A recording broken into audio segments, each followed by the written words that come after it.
this episode of Playlog, we're talking about Take-Two selling their indie division, the most overrated indie games of all time, and then we're playing Kill One, Marry One, F One with indie games.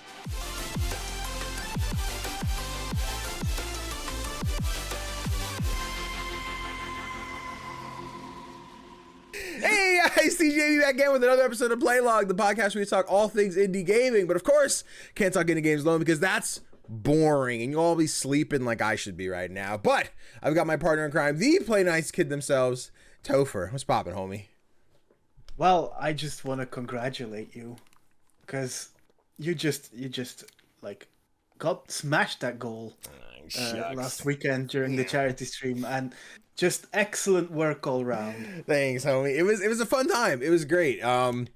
Behind the scenes, right? We had, each of us had our own little meltdown as we were getting ready, because the night before we had like set everything up. But Connor's like, I have some things that like I still needed at home, so I'll bring them in the morning, so we'll get that set up. So we came, we got everything situated, so his PC was there for games. But then Chris had to finish his stuff for trivia, which was on the PC we had to set up to stream. And I was like, homie, I appreciate that you got to get that fixed, but if there was a time, it is not now. That should have been done before. This should have been something we fixed before. So I was losing my mind. And then we're like, what if we bring the router downstairs so we can hardwire in? But when we brought it downstairs, I guess the gateway wasn't working. So there was no internet. Oh. And this was like 30 minutes before it was supposed to start. I'm like, Chris, I don't know what's wrong. You got to fix it. So he's unplugging, twisting, and doing everything. It's like still not working. I'm like, then you got to take it back upstairs, which sucks because I want it hardwired so we have the best internet we can get. But like, I'd rather have somewhat shoddy internet than no internet at all. So you got to take it back upstairs. And I'm in control. I'm like, you fix that. You go here. You plug this in. Can I? Like, what can I do? I'm like, I got nothing. You just stay there and you keep unplugging that capture card until it works. Unplug it, plug it back in. No, do it again. And it was this mess of like everything was supposed to work and now it stopped working and I hate everything. But yeah, the internet was probably one of our biggest issues. As like starting off early and then much later on, like it just frames kept dropping. I think the last like 2 hours was constantly like 20 minutes behind with upload speed. Yeah. So that sucked major badonkless. But you know, you still smashed it. Still smashed. We had our goals of 1,000. We ended up getting, I think, like 1,085 by the end of the stream, which is pretty great. Thank you to everybody who contributed. Awesome. We got a bunch of stuff done. I had the May dress on for a while. My big ass shoulders ripped that bitch, so that thing is in a dump somewhere now. Chris got his head shaved. Kanai will be getting an Extra Life tattoo. I'm not sure if he's getting the same one as Connor. Connor had like a little egg with the wings and stuff in the controller, so that's cool. Kanai will be getting that at some point. We did a bunch of other stuff. Chaos Couch. We did this thing called 4 Kobolds in a Trench Coat, which I don't know. It's the whole thing, like the 3 kids in the trench coat, whatever. And we've been sharing around this TikTok account where they do, it's a whole channel about singing a song about 3 kobolds in the trench coat, where one's on the bottom carrying 2, 2's in the middle carrying 3, 3's at the top trying not to be 3 kobolds in a trench coat. I probably butcher those lyrics, but it's just, they get into dumb shit. So we did that with Baldur's Gate, where we rolled a D4 and whoever landed on had to pick an action or a word, everything, which eventually just evolved into me being like, I don't know the adjective to use, but he was like old-timey sexist Dark Urge, who was just like okay he was so bad. He was like, woman, and he's talking to Shadowheart, woman, come heal the vampire, he's dead. And like I send Asterion in to stealth on the one little trap, and I break it, and Asterian's just on fire like, oh no, the vampire's dead, woman, save him. And it's like, it's just this dumb bit where Dark Urge is just like a terrible human being, which like isn't, depending how you play, but I had to clarify like 4 times, like, just so everyone knows, this isn't Danny, this is Sleepy Danny playing Dark Urge, and this is what Dark Urge is, okay? Just know that's what we're doing. It was a time though. But yes, thank you guys so much. If anyone still wants to contribute, the link is still up. You can still donate if you feel so obligated to. Would appreciate that. But yeah, Extra Life. It was a good time. Appreciate you for you contributing as well and coming out and hanging out with us. It was a good time. It was a good time. Of course. House to my Gatorade. Out of the way. Let's see. Before we get into the regular podcast stuff, real quick reminder, as part of the podcast, we'll be doing our monthly book club. We go back and replay some indie classics or finally get around to some modern indies that we just haven't played yet. For the month of November, we'll be reviewing Stable, embarking on a unique and unforgettable journey, and guide Sable through her gliding, a rite of passage that'll take her across vast deserts and mesmerizing landscapes, capped by the remains of spaceships and ancient wonders. Capped by the remains of spaceships and ancient wonders. So, if you want to get involved in the episode, play the game this month on Steam, PlayStation, or Xbox, then head on over to the write-in form where you can describe your thoughts on Sable for our November 26th episode of Playlog podcast. You can join us live at twitch.tv/CGDannyB for the discussion, or catch the upload just a few days later on youtube.com/CGDannyB. I still have to play Sable. I've not downloaded it yet. I need to. Oh, yeah, Same. 13th. Okay, we're about halfway through. I gotta get on that. Yeah, I think it's only eight hours long. So. Okay. So now about good afternoon. You know? Yeah. Have to. Honestly, this would have been a great weekend for it, but then my friend's just like, "Hey, friend's girlfriend is like, we're having a surprise party for your friend. I'd love for you to come over." I'm like, "Damn it! I want to stay home this weekend." But luckily, it's like near, so I'm not going across the country to go to this party. So I can figure it out. Does that friend listen to this podcast? I don't know, Joe. You listen to the podcast? You might have just spoiled the surprise. Joe, if you listen to this podcast, don't tell anyone I spoiled it. Please be surprised, okay? Okay? It's fine. I think we're fine. I think we're good. They're good. Now, if I turn this into a TikTok, Joe would probably know. But I don't think Joe's going to watch this. Okay. Or I find out Joe's like the biggest fan, and I'm like, oh shit, I had no idea.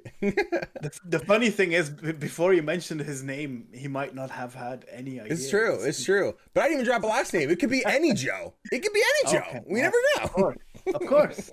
Now I have a friend named Joe who's like, oh my God, it's got to be me. And then on Saturday, it's going to be like, where's my surprise party? Sorry, Joe, wasn't you, bud. Oh, he's so crazy. Oh man. Boom. Timestamp. Now, this is typically where we have a write-in about you guys asking questions. We don't have any this week, so Topher brought a question to the table. Topher. Yes. What's the question, friendo? I was wondering. We're good. I was wondering if there were like content creators that got you into indies. Like what? I can't imagine people getting into indies just by themselves. They have to pick it up from somewhere. Yeah. And I was wondering who those people might have been. Yeah. So when you put it in the doc and I looked at it, right, I had to sit and think like, is there anyone that got me to play indie games like that I saw like, oh, this person's talking about them all the time. And maybe through like proxy where like someone played an indie game, which I'm like, oh, this game looks cool, which kind of maybe introduced me. Like Jacksepticeye, I remember watching him play The Last Day of June, which I'm like, such an emotional story. You're playing as a guy whose wife died, but you're going back and experiencing like everybody in the neighborhood and kind of the events that took place around her death. It's really a nice story, but like I can't sit and say that one maybe go, I got to play more of these small story games, but like that holds a place in my heart. Whereas like nowadays channels like Best Indie Games or like Get Indie Gaming are very like kind of what sculpted what my content is, along with like Kind of Funny, which is very much like where Playlog came from. Like their podcasts are a similar format of what I'd try and go for. And listening to PS I Love You and XCast talk about here's the indie games you're playing this week. I'm like, yeah, this is kind of where I think a lot of my staying power with indies comes from. But I do think I might be in the spot where I kind of found indies on my own, where like it always go back to like Shovel Knight was the one I wanted to play but couldn't because I didn't have a PC to play games on. Then it came to Wii U and I'm like, oh, I have a chance now. And then I played on every goddamn platform it came out on, so I'm like, I just keep playing Shovel Knight.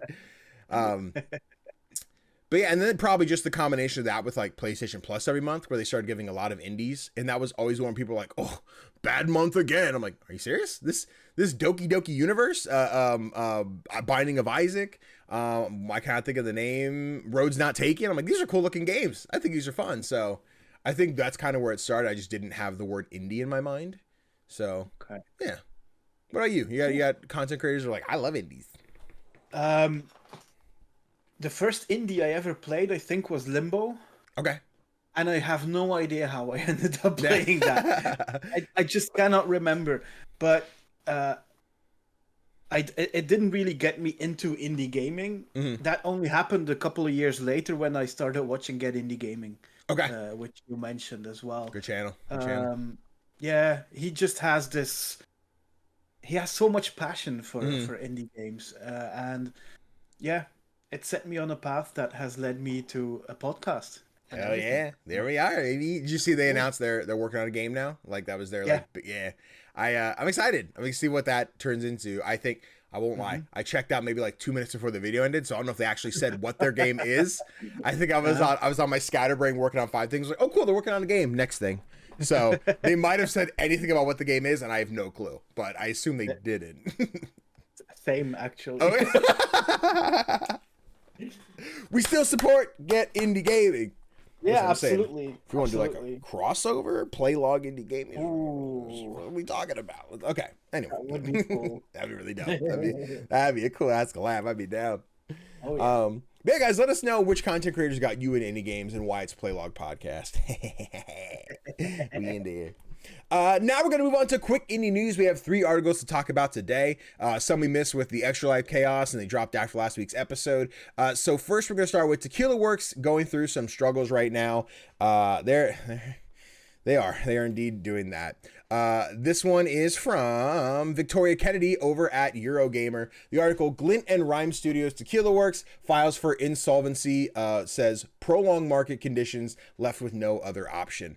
This article is from the 13th, which is that today? What's today's date? Yeah, the 13th. Okay, cool. I don't have the numbers anymore. Tequila Works, a Madrid-based company known for the likes of Guilt and Rhyme, has filed for insolvency. I had to Google insolvency because I didn't know exactly what that meant. So essentially, for anyone else who's just like, I'm too afraid to ask, don't worry, I got you. So essentially, there's bankruptcy. We're like, hey, we're done. Sell all of our property because like we can't afford to pay our stuff. Insolvency is just like where we're at right now. We can't afford to pay the stuff. Like we can't afford to pay our debts. It's not as far as bankruptcy where you're like selling the company, selling the assets, etc. We're just like, oops, we don't have the money for this. So that's essentially insolvency. There might be somebody more financially involved in the comments that could clarify even further, but that's what you're getting from Danny today. Let's see. As reported by Eurogamer's sister site, gamesindustry.biz, the company founder have also stepped down. In a statement, newly appointed general manager Terrence Mosca said that he was proud of what the team has accomplished together. However, due to the prolonged market conditions, the company had no other option but to file for insolvency. Quote, since its founding in 2009, Tequila Works' game development philosophy has always been focused on creating things with gusto. The statement read, we are doing everything we can to provide support and guidance to our teams during this difficult time. Last month, Tequila Works announced it had laid off a number of staff as part of a studio restructure. At this time, it's also made the decision to cancel an unannounced game, which I'm interested to speculate what that could have been. Tequila Works released its then Stadia exclusive Guild back in 2019. Following this, the game made the jump from Google's cloud gaming service to PC, PlayStation 5, PlayStation 4, Xbox Series S and X, and Xbox One, before subsequently arriving on Nintendo Switch in March. This multi-platform push followed Stadia's shutdown last year. The most recent game was Song of Nunu, a League of Legends story, which was released under the now defunct Riot Forge publishing label. That is the end of the article. So, Topher, how you feeling on Tequila Works? It feels like every week we have a studio that's going under, and there's not much we can add to that conversation anymore, except that it remains pretty damn sad. Yeah, I think Tequila Works is a studio that like I've enjoyed the games I've played. Like I got the platinum for Rhyme a while back. I played Guilt when it was still on Stadia. And I remember making the video about like, hey, Stadia's shutting down. Here's some games that like may just never exist anymore. And Guilt was one of them, which not usually the horror guy, but Guilt has this like cute charm to it. In like its horror thing, it's a little more adventure than it is horror. And I really enjoyed Guilt. And I was afraid like no one's gonna ever get to play this game again until they start tweeting like, we might have some news coming up. And then they dropped it on everything. I'm like, great, this game can still exist. And then couple that with Song of Nunu, which I played last year. Rest in peace, Riot Forge. As someone who can't deal with League of Legends, but I love that world, that lore, and like missing Riot Forge as a platform as well. it sucks to see like the studio in such a hard spot, because I love all three of the games mentioned here. And to know that the studio's not thriving like I really wish they were, like, this sucks. It really sucks. Yeah, it does. There's I get that, like, the market is pretty saturated. Yeah. Like, there's so many games to play. And like I think every day on Steam you have like tens of games releasing every single day. Every single day. I get that it's hard, but like it still breaks my heart. Yeah. And like we say that, right, where there's always so many things to play, and we're in a spot of like understanding the privilege and what opportunities we have. We're receiving keys for reviews and stuff like that, but even with that, like, that doesn't make it that we have more hours in the day to play everything. Like, as I sit here and told you, I had to make sure nothing was embargoed before I go spit in my mouth. But just in case, like, oh, this DLC is coming out, or this game's coming out, and like I got a key for it. But shoot, we had Extra Life last weekend, so I played basically like nothing until last night. And thinking about all the daily life, work, life, family, friends, so then be like, let me get my however many hours of gaming in a day. That's still not enough to play, 3-4 games a week, let alone 10 a day. So sometimes it takes a lot to make yourself stand out and get the attention that you need. It sucks. I want to see Tequila Works get more love and hopefully recover from this. But we'll have to see what comes out of it. Oh, but timestamp. The sad news isn't quite over yet, Tover, because we have another one going on here. I think I timestamped. Yeah, I timestamped. Take-Two is selling its indie games label Private Division. This one is from Umar Shakir over at The Verge. I hope I pronounced your name right. Sorry if I didn't. Take-Two Interactive is selling off its indie games label Private Division, which published titles such as Outer Worlds and Ali Ali World, following rumors over the summer that Take-Two laid off most of the Private Division staff. Take-Two did not disclose the buyer of Private Division or how much they paid. In an email statement to The Verge, Take-Two spokesman Alan Lewis wrote, we recently made the strategic decision to sell Private Division's label to focus our resources on growing our core and mobile businesses for the long term. As part of this transaction, the buyer purchased our rights to substantially all of Private Division's live and unreleased titles. Take-Two will continue to support No Rest for the Wicked, which is the current early access game from the Moon Studios, the guys making Ori and the Blind Forest, which launched in early access on PC in April. We are grateful for the contribution that Private Division's team has made to our company and are confident that they will continue to achieve success in their new home. According to Bloomberg, the label has been plagued by a string of flops, including Kerbal Space Program 2, which was full of bugs and panned by fans. Private Division games, including the upcoming Lord of the Rings Farming Simulator, Tales of the Shire, as well as Pokemon developer Game Freak's untitled game known as Project Bloom, will move over to the new buyer. However, Private Division buyer won't get the rights to No Rest for the Wicked. Take-Two CEO Strauss Zelnick told GamesIndustry.biz that the buyer would be named soon and said the team of Private Division did a great job supporting the independent developers and almost to a... This is a weird sentence that I didn't quite understand reading the first time. So Private Division did a great job supporting independent developers, and almost to a one, every project they support did well. However, the scale of those projects was candidly on the smaller side, and we're in the business of making big hits like the upcoming GTA 6. Now, I don't have any of the other information. There was another article I had that originally linked. I can't think of the website, but it was one of those like, hey, subscribe so you can read this article. I'm like, oh, yeah, I'm not going to do that. So I have no, but their whole thing was basically like why we assume the new buyer won't be won't be a gaming studio. It'll be some other like, cinema, something like that. But it was like 2 sentences before I was like, you want to pay? I'm like, no, I'm good. Thank you. So, okay. But that aside, where you at with Private Division? They have so many good games. Yeah. And I thought that they were quite successful. I mean, Outer Wilds is considered one of the best indie games of all time. Right. Ollie Ollie World was a blast. I think they also made Roller Drome. Yep, they would have done Roller Drome. And then, Kerbal Space Program. I'm assuming 1 and 2. We had Penny's Big Breakaway. I'm quickly scrolling through the website here. The physical edition of Hades 1 was through them. Void Riders, Ancestors. Yeah, definitely a few of the newer ones. But yeah, seeing I think the big thing at the end being that we're here for bigger titles, which essentially just said, yeah, we're done with indies. We don't really care. We just want to see, we want to see the GTA 6 money come rolling in, which I'm like, that kind of sucks. I hate to see that. I hate to see that's the Take-Two mentality, which I guess from a fiscal business situation, I understand, but it still doesn't feel good. It doesn't feel nice. They're like, yeah, we don't really care about the small guys anymore. We're just, give me GTA 6 and 20 years of kids buying shark cards with their mom's credit cards, and that's what we'll care about. But apparently. yeah. But isn't Take-Two like the developer behind the NBA 2K blah blah blah series as well? I think those are just 2K. Which Yeah, I think are they the same entity? Take-Two and 2K? Let me check. I don't give a shit about these AAA people. Oh no, it's 2K. Never mind. Okay, cool. But yeah, listen, we're about to lump in. All the AAAs are the same. We don't care. They're not the same thing. It is interesting, right, that No Rest for the Wicked was the one to like, hey, we're going to hang on to this IP, which I guess shows they see some potential in it. But even from its early access release in, I think, did they say that was March? I think it was definitely early this year. April? Okay. Yeah, early this year, and that being not bad, but like people didn't love it. Like, I didn't hear a lot of people too high on the game. Not they were too low on it either, but like definitely not the love things like Ori were getting from Moon Studios, right? And seeing they're like, oh, we're gonna hang on to this one. I guess they see behind the scenes of what it's gonna evolve into and become. And I guess what that becomes is a lot of money, according to Take-Two. So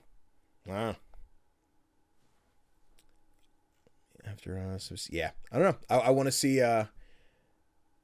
see whatever studio or company ends up taking over Private Division here, show them some respect, and hopefully something cool. I'm hoping it's like I swear, if it's Microsoft and they just axe the studio again, I'm gonna be so pissed. Microsoft, don't do it. Don't do it. No. Yeah. No. Which I guess thinking out loud now, right? Where a few months ago we're like, oh, they're shut down. Private Division's gone. We're like the Kerbal Space Program, the Ollie guys, they're done. It's nicer to see that they're not officially gone, you know, that they're like, oh yeah, we're just being sold to another company. We'll see who that is, and I'm sure we'll follow up on whatever company that is in the coming weeks when we get that information. But silver lining, bright side, please don't close the studio. Whoever buys these guys, like, let them make games. It's just weird that they don't mention who the buyer is. Yeah. And I'm wondering what that'll, and maybe that's some contractual stuff. Things are being ironed out, and it's almost like when, oh God, who would have been? It was Bobby Kotick. Oh, it was TikTok. When TikTok was going under? I don't know. As far as I understand, we're still supposed to be losing TikTok in the US, but they haven't talked about that since they, signed off on it. But there was the argument that like Bobby Kotick was, in contention to buy it. And everyone's like, the Blizzard guy? No, don't do that. Don't do that. So maybe there is the, like, if we sell it before anyone can know who it is, then it's like, it's already done, people. Sorry, you can't complain now. So big money, big business, Yeah. But, sadly. But yeah, we'll be sure to keep you guys updated on what goes on with Private Division, hopefully here in the super near future. But maybe not super bright news, but we're gonna go over this list we got here, Topher. We quickly peeked at it.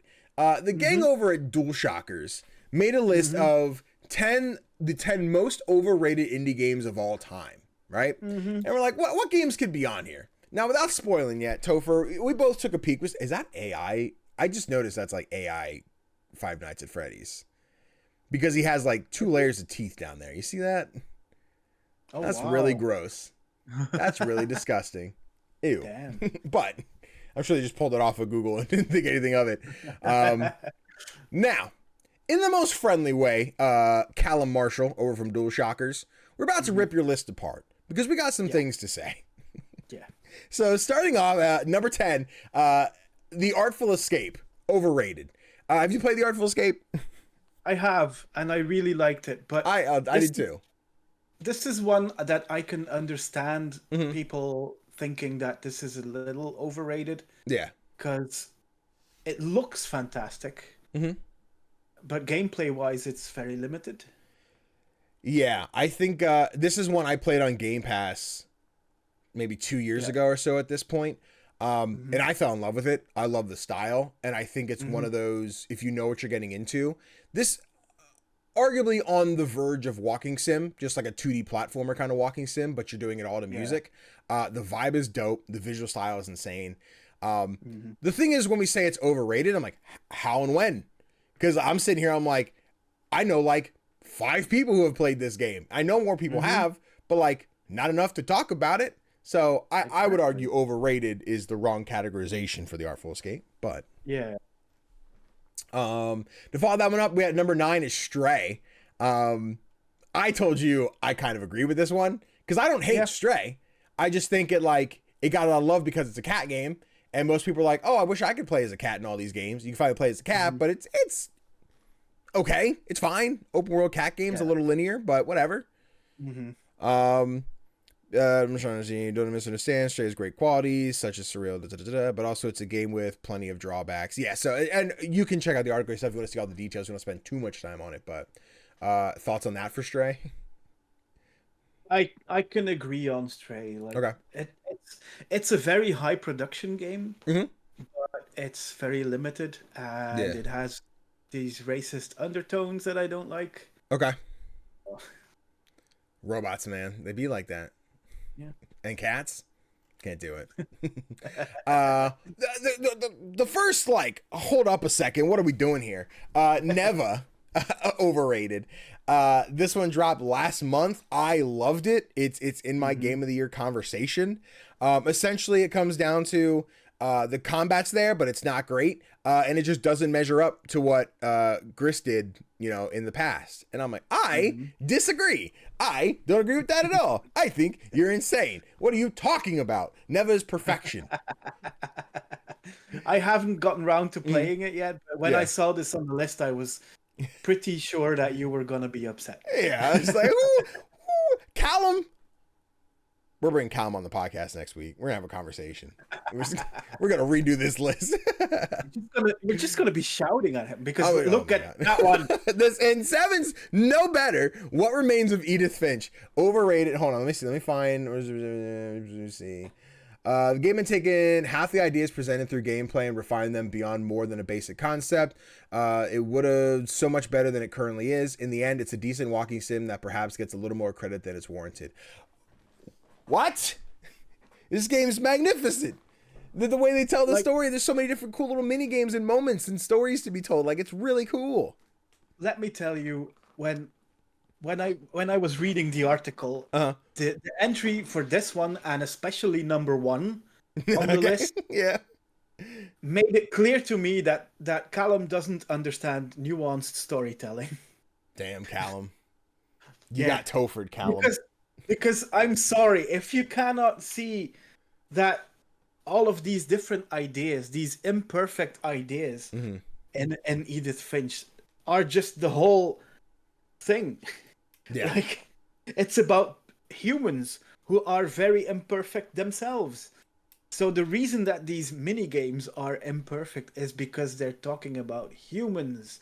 Yeah. And how messy they are. I mean, look at the house from Edith Finch. It's messy.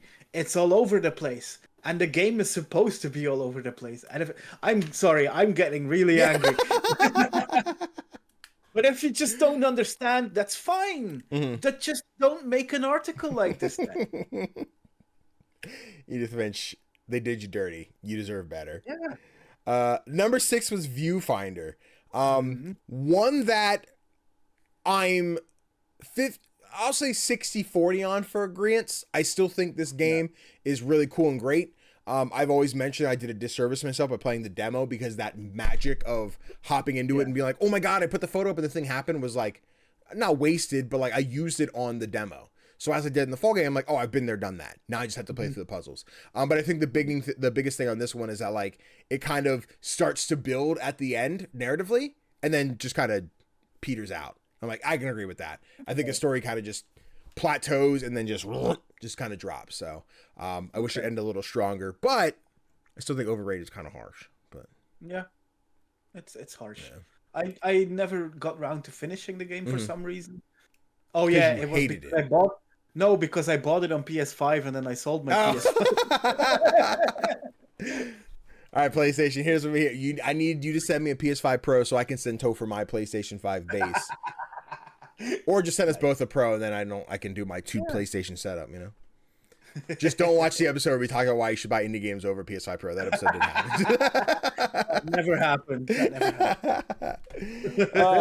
Now we got some words for Callum. Because Cult of the Lamb at number 5 most overrated is absurd. This is ridiculous to say out loud. I don't even want to read your article. Your words mean nothing to me, Callum. How could you say this? I love Cult of the Lamb. This game is so great. I've talked about my 2 experiences of hardcore gamer. I'm grinding to get the platinum, and then like streamer one where I've chat being like, name me, I want to be the ocelot, and I want to be blue, and I want to eat a bowl of poop, and then been like, this person wants to be like, denounce Danny, put him in the gallows, don't let him speak again. Like, I had such a fun time playing this game in 2 different ways. And all of this to say, like, I have so many people in chat who have gone back and recently started playing it for the first time with all of the extra content, the Sins of the Flesh, the co-op stuff. Like, people are playing all this new stuff that I'm like, I kind of want to go back and check it out. It's just, I beat the game twice in its full. So like, that's a lot to ask to drop everything, but I love Cult of the Lamb. It was my game of the year in 2021, 2022. 22, I think. 22 sounds, yeah. I love Cult of the Lamb. This shouldn't be on here. It shouldn't. And like the whole reasoning behind it is, if I remember correctly, is that he just says that there's 2 elements to gameplay, like the combat and then the whole management simulator. Yeah. And both ideas aren't worked out all that well. And I'm like, I'm sorry, that's bullshit. Yeah. The cult management is unbalanced and falls to pieces after you gain a certain amount of followers, and the roguelike formula is rather shallow. I don't see it. I don't get it. I don't agree. I disagree. No. I'm fighting Callum. Where's Creator Boxing? I need Creator Clash 2024. I'm ready. Callum, I don't know you like that, but it's going down.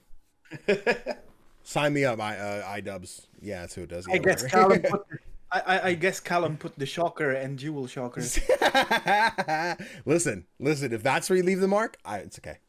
Also, Callum, we appreciate you. We're gonna be like that guy. So, number 4 was Everybody's Gone to the Rapture. This is one I don't have a leg to stand on. I think I've started this game like 4 or 5 times and never finished it. So maybe it's in that spot of like, yeah, maybe it's just not it. Maybe it's not the one. But it's a game I did finish it, and I can understand why it would be on a list like this. Yeah. It didn't really match with me completely as well.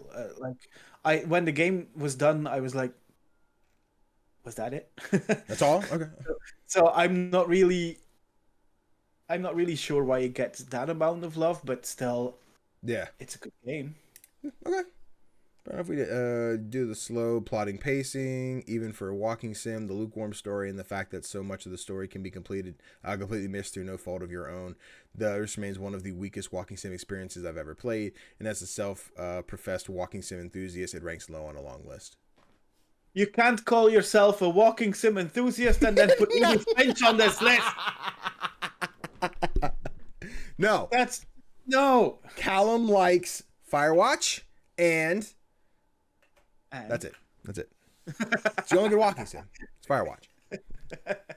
It's not correct. Number 3, another heartbreaker, was Dredge. Where the little subtitle was A Major Drop Off. Again, my game of the year for 2023. Yeah. Was it last year? Yeah, God, time is weird. Both of your game of the years from the last 2 years are on there. Yep. Callum, what are we doing? I guarantee Callum looked up my content and said, Danny like this one? I don't think so. I hate it. I guess. Callum's watching. Callum's waiting for the podcast. Like, I got him. They said it. They brought it up. I'm living in the head rent free. This article is just a hate crime. That's getting me. They want me, dude. Let me see.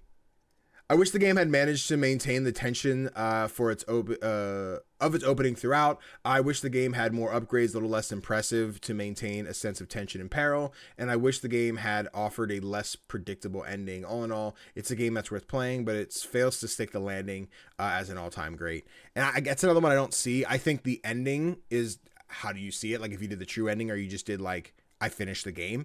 I thought the true ending was really cool. I won't spoil it for anyone who hasn't gotten the true ending.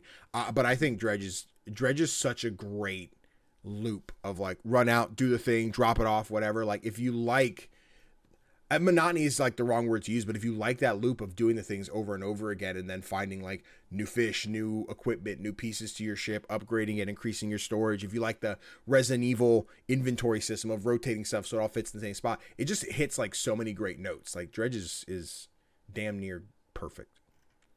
That's an opinion, but still. No, it's a fact. Boom, there you have it. Now it's confirmed because Topher said it. It's a fact. Yeah. I was like, I said it. We gotta be careful. Topher's like, no, you're right. You're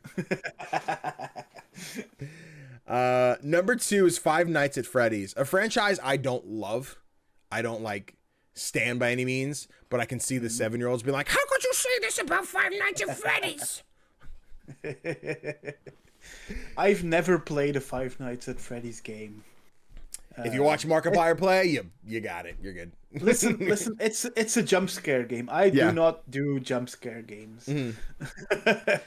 It's as simple as that. But I think from what I've seen, is that these games are very effective at what they set out to do. Yeah. So does that make them overrated? I wouldn't think.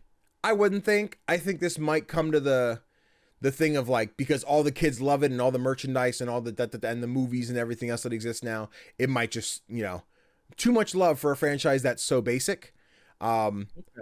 I think I played the first one. I've dabbled in the second one, but like any of the ones that are the move the monitor, check everything, like I've not completed any of them.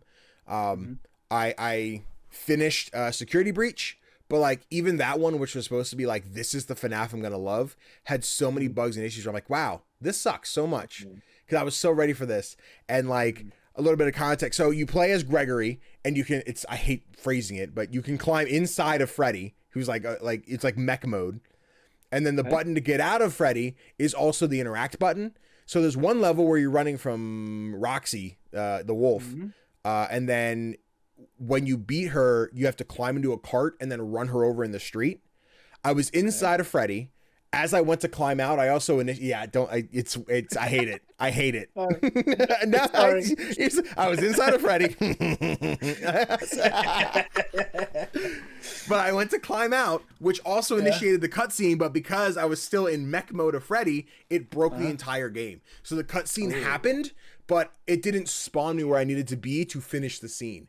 Luckily, someone in chat was like, I found this thing. If you climb here, jump on these tires, jump up and over, you can clip through this part of the wall, then you can fall down. But if you come up and around, like we had to do this whole ass backwards thing to beat the level, which finally worked out. Then we basically powered through the game, and I spent the whole time being like, this game sucks. I'm so pissed that this isn't good. And then it was just like, do you want to get this ending or do you want the real ending? You want to stay here next year? I'm like, no, I want to leave. I don't want the real ending. I don't care enough. I'm out. I'm gone. I'm done. Okay. But I can appreciate FNAF as a franchise, but overrated might be the thing. Okay. But now the most overrated game of all is the Stanley Parable, which I can't disagree with. This game is I played Stanley Parable for the first time earlier this year. I'm baffled this is on the list. This is insane. This game is so cool, and the fact that it's number 1 for most overrated is ridiculous. It is. I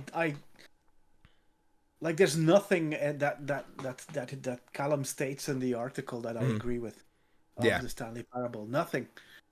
It's like it's a base. Okay, it takes a basic concept, and yes, there's a lot of meta humor going on, but it does it so well. But it's not just about the humor. It tells a really interesting story. Yeah. It's a really interesting critique of player agency, and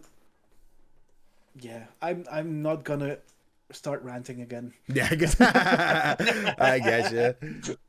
All in all, Callum, pretty mediocre list. We're gonna have a conversation about what you think's overrated, because there's some other games that should probably be on that list. Like, I don't know if we want to call it indie. You ever heard of this Dead by Daylight shit? Like, get that out of here. You know what I mean? Like, it's pretty bad. But guys, let us know what you thought of Callum's list over there from DualShockers, and what's an indie game you think's overrated. If you pick a bad one, I'm blocking you. Understood? All right. Timestamp. Now that we're already 40 minutes in the episode with that list, let's talk about the topic of the show, Topher. Yeah. So we had this idea. I wish I could remember who I stole it from. And if it was you, be sure to sound off in the comments because I appreciate you. But the idea is play one, save one, burn one, which is essentially kill one, marry one, F one. Yeah, have you ever been to a sleepover? We've all played it. You pick 3 things. Like, who do I want to marry? Who do I want to kiss? Who do I want to unalive? So we're each going to get to pick. We have 5 might be the move. I know you have like 40 different couples of games over there. I came prepared. I came less prepared. I came enough to get the job done. So we're just gonna go back and forth, give each other a list and be like, here's 3. You get to play one, save one, burn one. Essentially play, that's the best. That's the equivalent, I guess, to marry one. Save one is to put it on like the back burner, like I'll come back to this one. And burn is like set it on fire so long you don't get to play this one. Mm-hmm. So Topher, do you want to start with one? Sure. I'm gonna start with, I try to like organize them into categories. Mm-hmm. And I'm gonna start with the dating category. Oh no. Okay. Oh yes, where we have Dream Daddy. Okay. Doomsday Paradise. And Monster Prom. Okay. All right. This is easy. Is it easy? Easy? It's easy. First off, we're playing Monster Prom. This is just the best one. Like there's no debating. Monster Prom is the best dating simulator on the planet. You can't beat it. It's the best. Okay. I really enjoy Doomsday Paradise. It is very Monster Prom-esque. It just kind of changes, adds more combat to it, which I think is really cool. So I'm going to save that one, and unfortunately, I'm going to burn Dream Daddy, which I thoroughly enjoyed. Like yeah, just like that. I enjoyed it a lot, but as someone who gets very excited for gay relationships, however, is a straight man, I get more out of the other 2 games with the hot muscle mommies and monsters than I get out of Dream Daddy. And that's not, listen, don't read into it, people. This isn't some kind of burn the gays. That's not what we're doing here, okay? We're not doing that. I love Dream Daddy. Freaking Matt, the hot barista dude. God damn, what a good looking man. But, yeah. There we go. In this list. Yeah, I get it. Oh boy. I guess, do we want to like, you answer that your own as well, or do you want to just like, that was for you and then move on to the next one? Or how for you. I picked game, like there are games on here that I haven't played. Okay. Because I try to like make it about games that you've played. Okay. I see you. Seemed like the best way to do it. Let's think here. Okay. I'll start at the top with mine. I'll start at the top. This one's the Super Giant bundle. X Hades, because that's not fair. So you get Bastion, Transistor, and Pyre. Ooh. I really need to get back to Pyre because I really loved that game. It is the one I've never touched. My buddy Kanai loved it. He's a big fan of it. It's just one I never got around to. I'm gonna be a bit controversial. Yeah. So first of all, I'm gonna play Transistor. Okay. I like the music in that. It's so good. And there's no Hades without Transistor. It's true. It's pretty true. Comes down to that. And then Pyre, I'm gonna save. So Bastion is the one that I'm gonna. Yeah. Oh my goodness. But, yeah. I just could not. I've tried it multiple times and I cannot get into it. I love like the whole shtick with the narrator. Really cool. Yeah. And I love how like the levels like pop up, but it just it didn't connect with me.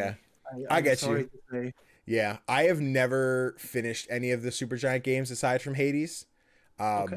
I've started Bastion. I liked it enough. I've started Transistor, and I think I kind of just fell off. Pyre I never touched. But like Connor and Kanai like love Bastion, especially Connor.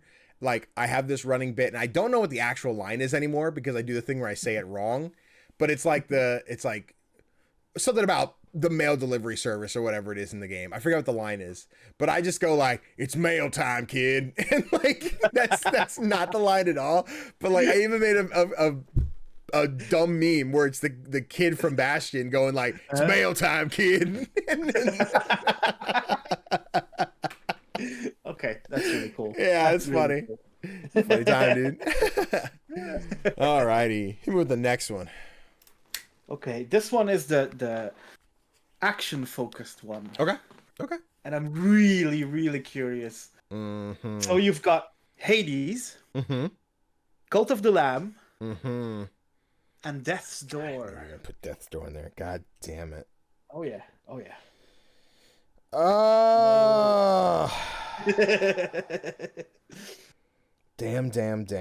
Damn. None of these deserve to be burned. That needs to be said up front. Before someone's like, how could you make this decision in your life? I hate you. Listen, Bastion didn't deserve to be burned either. You're right. This is a Danny choice. Fuck everyone else. Your opinions don't matter here. This is just me, everyone, okay? It's just me. You're going full Callum. That's it. All these games are overrated. Terrible. Not fun indie games. These words are going to come out of my mouth. I'm playing Cult of the Lamb. Okay. I'm saving Death's Door, and I'm burning Hades. You're burning Hades. I hate that. I think in another timeline, if we said Hades 2 instead of Hades, I might have switched Death's Door and been like, we can burn Death's Door and save Hades 2. Because I personally really like Melanoy over Zagreus in terms of play style. And as much as I love Hades is fantastic. I need to go platinum Hades. I love that game. Death's Door and Call to Lamb just hit different for me. I gotta take those two. I gotta protect them. I should have known. Like, putting two Devolver games in there. So funny thing, right? With Chris RV2, of course. For the longest time, he thought Hades was a Devolver game, and now it's like partially the running joke. But I still think that he thinks it is. I still think that he's like confident that Hades is a Devolver digital game. And I get it, because Devolver be putting out bangers. So you're like, oh, Hades got to come from Devolver. It doesn't. But every now and then Chris will be like, oh, the number one Devolver digital game, Hades. I'm like, Christopher, you're incorrect. That is not correct. Stop saying that. That was they self-publish too. Do they self-publish one? I forget if they self-published. Okay. I think so, yeah. Go Supergiant. You guys are fucking talk about AAA, dog. Absolutely. You guys are killing it. Hit me with another dilemma. I'll hit you with another dilemma. This one, I'm calling the dice rollers.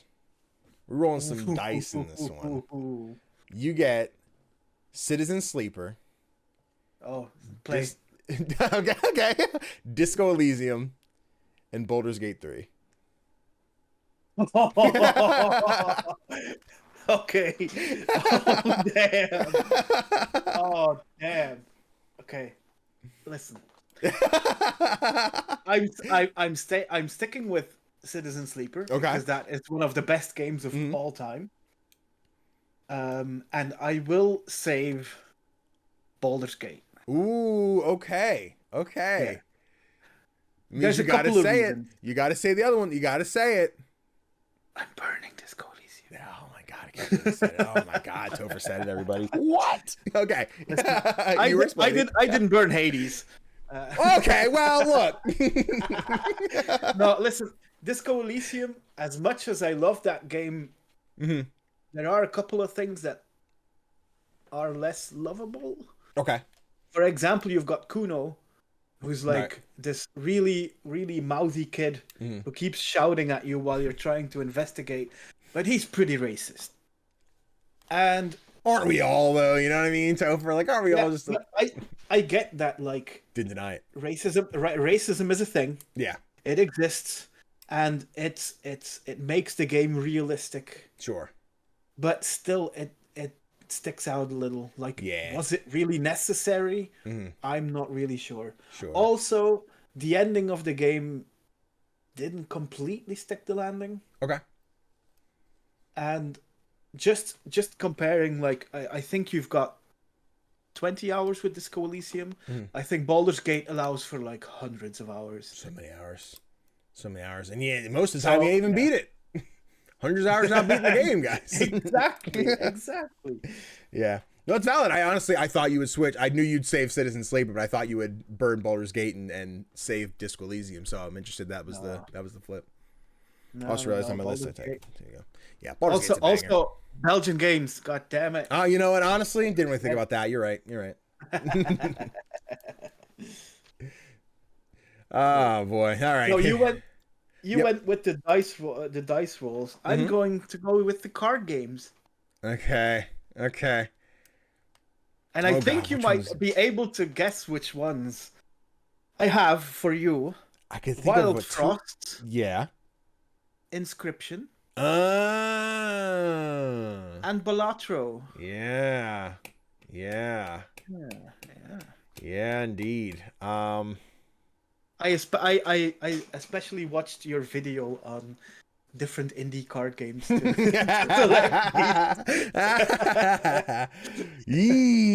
Yikes. Shoot. Yeah. All right.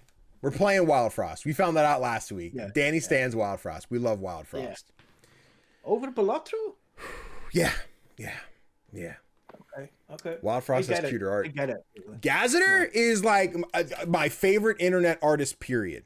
Gazeter just I love Gazeter's style on everything. The characters in Wild Frost, their own original characters. It's so good. Gazeter, if you're watching this, I love everything you do. Keep it up. Yeah. Also the music. And the music. I love Wild Frost. Fuck, that game's so good. That game's so fun. Damn. I don't want to do this to him, but Inscription's got to take the heat. So I'm gonna save Balatro and I'm gonna burn Inscription, which sucks because Inscription's really, really good. I think the only thing that might put it down below the other two is when I was streaming Inscription. It was a thing, go in, no spoilers, don't look into it, just play the game. And when I thought I beat it and then got to Act 2, I felt very like, oh, this is longer than I want it to be. Then I put the time into it and I loved all that. But I think I went in with an expectation, like when I got out of the cabin, I beat the game. And that wasn't the case. There's more to it. And then sorry if anyone doesn't touch the description. There's a spoiler for you. There's more to the game. Which the game is so great. It has so many cool things to it, even after that first act. I think it like just kind of first playthrough, I was like, oh man, this isn't what I want it to be. And then playing more of it, I'm like, never mind. This is more than I want it to be. We're good. That being said, I didn't get that feeling at any point with either Wild Frost or Balatro. So this game's kind of fuck. It makes sense. I'm sorry, Inscription. I'm sorry. It had to happen. All right, here we go. For the American pronunciation of the studio, we're gonna the die cut fabric, right, Topher? Hold on, die gute Fabrik. Okay, that's exactly what I said. Yeah. Mutazione, Salt Sea Chronicles, and Sports Friends. I haven't played Sports Friends. I think like 10 people have. Yeah. So I'm gonna burn that one. Fair enough. Yeah, it's valid. It's valid. Just because I can't burn either of the other two. Yeah. And I guess I'm gonna play Mutazione and save Salty. I loved Salty Chronicles, but Mutazione is one of those games that has a special place in my heart. I got you. It's in my top 5 of all time, and it's one I want. It's one I like to revisit from time to time because I just want to check in with the people in that game. Yeah, I get you. Sports Friends, the other one I actually did get my hands on, and I will say there was a time I was just playing it with my girlfriend at the time, and I'll tell you, we stopped playing the game just because things happened, you know. I won't go any further than that. I think we can figure those things out, people. We can read between the lines. I have no beef with Sports Friends. I think if it's one of those cool like Mario Party couch co-op kind of things, but like there's one game in particular where, at least on the PlayStation, I don't know how it works on PC or anything, but like you hold the controller in your hand, and it's kind of like, have you ever played Ninja where you like try and smack each other's hand and you lose a hand and like do that? You're trying to like bump the other person's controller so it shakes and like knocks you out of the virtual game. That's the one that led to us doing other things. But anyway, but yeah, Sports Friends is fine. That was fun, but yeah, I figured the other two are definitely more of what the studio is known for, so I figured they'd be the ones you'd keep them around. Yeah, we love it though. Cool. let's see. Always ready. Let's go for games that make you cry. Okay, we can get a tearjerker. Okay. Yeah, we're gonna go with the completely overrated What Remains of Edith Finch. Of course, overrated. Yeah. Spiritfarer. Okay. And In Stars and Time.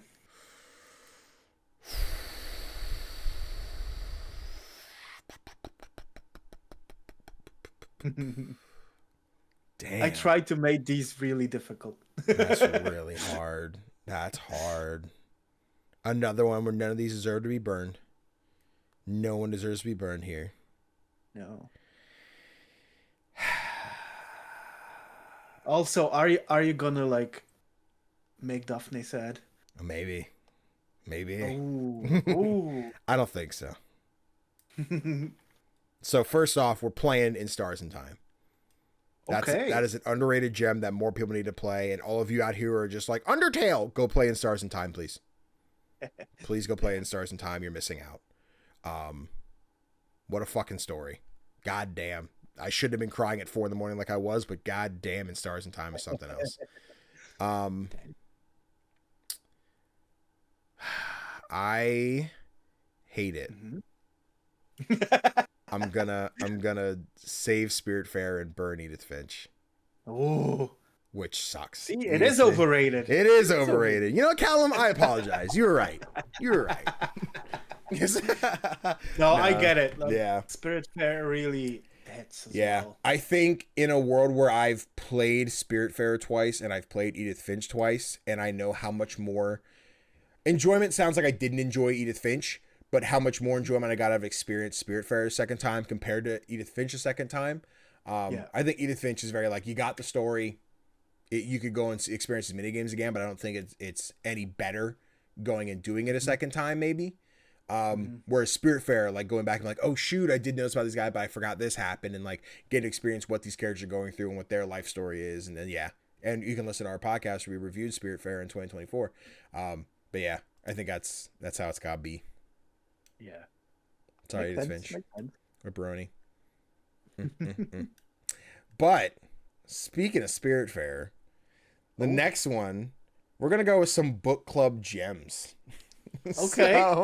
Okay. You get Spiritfarer, Night in the Woods, and Kentucky Route Zero. Oh no. No.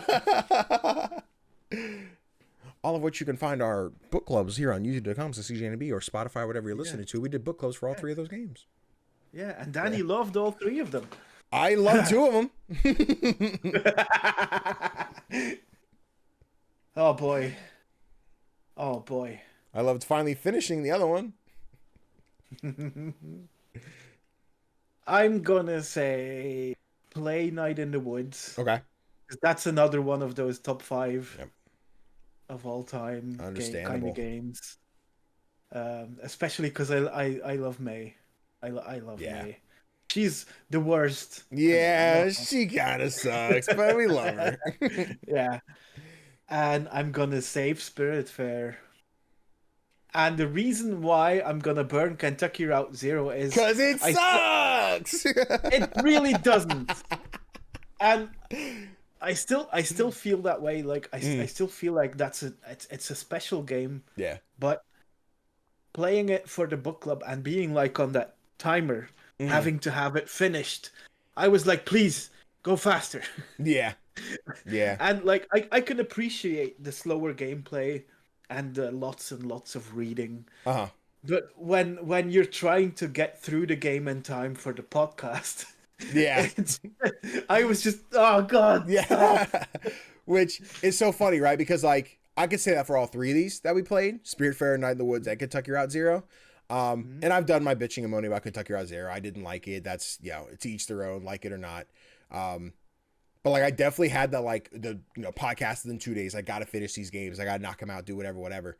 And even as I had to rush for Night in the Woods and Spiritfarer, I still enjoyed my ride to the end far more than I did Kentucky Route Zero, so that I can see the argument, be like, yeah, Kentucky Route Zero, I wish that was more fun. Especially the last chapter. I didn't like the last chapter. I was like, we were somewhere else and now we're here. What are we doing? What are we doing? Killing the cows or whatever. Ah, All boy, right. oh boy.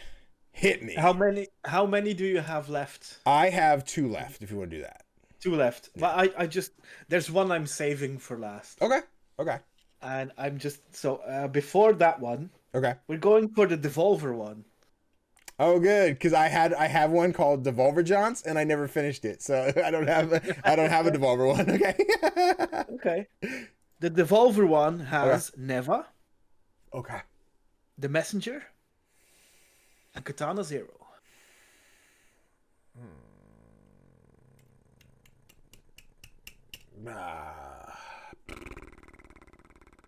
Okay. Yeah. Messenger, Neva, Katana Zero. None of these should be burnt. None of them deserve this. They shouldn't. They're all They really incredible. shouldn't. I'm going to. Ah, damn it! I love This game was Sabotage. Danny's suggestion, by the way. Yes, it was. I put it on the list. I put it on the list. It's on me. I love Sabotage. I love everything they've made. I'm going to play the Messenger. Oh wow! I did not see that coming. Man, I really like the Messenger. I maxed out the Switch clock. Like when you go to load my save on the Switch, it's like 99.90. Like it's maxed out. You can't go any further. It's finished. Okay. And then I replayed it on PlayStation to get the platinum. I went through the dark puzzle where you need the candlelight without the candlelight to get the trophy. I've done it all, people. I've done it all. Jesus. Okay. Man, yeah. I'm gonna play Messenger. I'm gonna save. Man. Damn it. Yeah. I'm gonna save Katana Zero. I'm gonna burn Neva, which is No. not fair that they're in competition. Katana's, Neva. I know. Neva's great. Everyone should go play Neva for Game of the Year conversation. You should all go play Neva. Katana Zero's badass. Katana Zero is so dope. It has like awesome narrative elements where like the cutscenes will play, right? But your character is like induced with drugs, but you're also super impatient. So like you have the mechanic you can interrupt dialogue because someone's like, "Oh my god, you must be that cosplay." Shut the fuck up, ma'am. Shut up. I just need to find the room. Or you can just let them talk into like different dialogue trees, etc. But like the dialogue box will turn red. You have these crazy flashbacks. And like Katana Zero is like super snappy and awesome combat where like every encounter is you dying and be like, "No, that path won't work. Let me try. If I go that way, I'll die." And then the one where you succeed is the one where you calculated everything right and you're like, "Boom, I nailed it. Now next room," right? And it's really cool. And like Neva's an awesome platform with a great story that like I can't sit here and scream the praise like a King Katana Zero. So yeah. So play Messenger, save Katana Zero, and I'll burn Neva. I'm sorry. Neva, I love you. Okay. We'll talk about you in a couple weeks. It's official. Danny hates Neva and yep. Danny hates Edith Finch. Damn right. Take that. And Hades. Trash games. Burn them all. Put them up. I should just make an Instagram post where it's a campfire and I put all the ones we burnt, just like the little thumbnails in there, and just like throwing out the trash. Believe me, with the last 3, you're not gonna want to do that. Yeah, we love that. We love that. That's great. I can only imagine what they are. Do you want Indie Game of the Year winners or the under-reviewed? Under-reviewed. Okay. So if you made an Instagram post the other day talking about indie games that are under-reviewed for this year. Yes, I did. So you're getting Times and Galaxy, Phantom Sparks, and the Collage Atlas. Oh. No. How the turns have tabled. Mm-hmm. Like a top. Oh. God damn. Yeah, this was tough. Because I was going through, I'm like, some of these are good. And I'm like, I'm not even going to include some of these. I'm like, I had to pick these 3. I'm like, these 3 are the ones we're going with. Yeah. I have to play Times and Galaxy. That good. It's just so good. It has like clever writing. It has the whole I'm a journalist thing where you get to choose how you report the news. Mm-hmm. I love that. Yeah. I really love that. I was a big fan of the demo. That was fun. Yeah, I'm gonna play that one. And purely on like replay value, I'm gonna save Phantom Spark. Okay. That's a perspective. I wasn't ready for that one, but I see it. Because the Collage Atlas, beautiful game. Please go and play it. It's a walking simulator in this hand-drawn world where the music adapts to what you do, and it's just gorgeous. But once you've played it, you've played it. It's similar to Edith Finch in that sense. Yeah. Whilst Phantom Spark, you can keep trying to get better times in your races. Yeah. Because all of the races are basically time trials. And you can try and get better and better and better. And it's just such a vibe as well. Like, the music is chill. The visuals are gorgeous. And, like, it's... Have you ever played Trackmania? Yeah, a little bit, yeah. It's similar to that. And, like, you're gonna try to, like, shave off, like, 1 more second off of your time. And you've got that itch to keep going because you can just, with the press of a button, you're back at the start, ready to go. And, I'm gonna save that one. Okay. I see. I'm envisioning the thumbnail, right? Where I'm like, I had to build the thumbnail for this. What's it gonna be? And I'm gonna do like split the thumbnail in 3. It's gonna be play, save, burn. I'm gonna put like Hades under the burn, Boulders get under save. I have to pick which one for like to play. That'll be like wait, they played that over the other 2? And be like, oh god, what do I pick? What's like not a bad one, but like compared to Boulders Gate and Hades, what the fuck? Like, yeah. I'm gonna figure out this thumbnail. Oh nice. Boy. All right. Now you have high expectations for yours. Do you want to say the one for last? I do my other one for you quick, and then we do yours, or do you just want to stick with the back and forth? I'm cool either way. Let's stick with the back and forth. Okay, that's fine. But just promise me one thing. Don't be mad. Well, yeah. Go ahead, give me the idea. Don't be mad. Can't promise. Please. I'm always mad. That's the thing, Cap. I'm always mad. Oh wow! Oh no! It's Danny Ruffalo. Yo, Mark, right. Collab. What are we doing? So, Cuphead. Yep. Shovel Knight Treasure Trove. Yeah. And you know the one. Owlboy, easy. Yeah. Moonlighter. Yeah. Okay. Yeah. Yeah. I'm so sorry. This was the first one I thought of when I was thinking about this game.